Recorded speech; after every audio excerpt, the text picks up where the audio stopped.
আজকে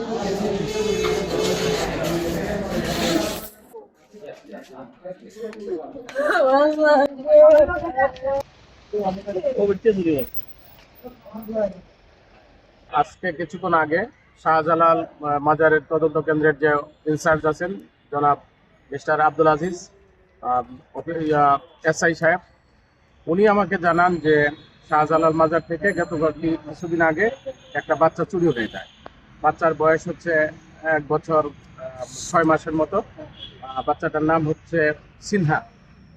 তো এই বাচ্চাটা চুরি হওয়ার পরে ওনারা হবিগঞ্জের মাধবপুর থানার কোনো একটা গ্রাম থেকে আসামি সহ এই বাচ্চাটাকে উদ্ধার করা হয়।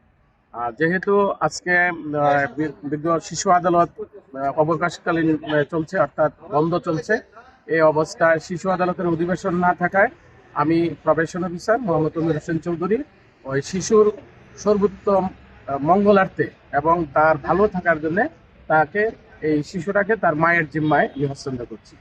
আর আমার মেসেজটা হচ্ছে যাদের বাচ্চা আছে সকল ভাই এবং বোনদের, যে তারা যখন তাদের বাচ্চাদেরকে নিয়ে কোথাও বেড়াতে যায় বা বাসায় থাকে, বাচ্চাদের প্রতি যেন তারা একটু নজর রাখে, একটু সুনজর রাখে।